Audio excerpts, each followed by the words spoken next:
In this video, I want to show you the power button location on your Skyworth TV. So I'll put it in this position, but obviously you don't have to put the screen down like I do. It's simply so you see better.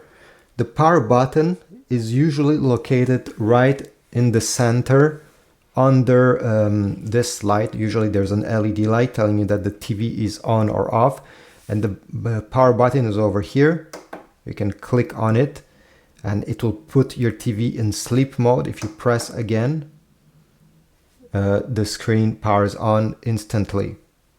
Now this power button, now if you don't see the power button in the middle, it may be located on the right side or left side, but most of the time it's right in the middle. And by putting your fingers under your TV, you're gonna definitely feel that there's something.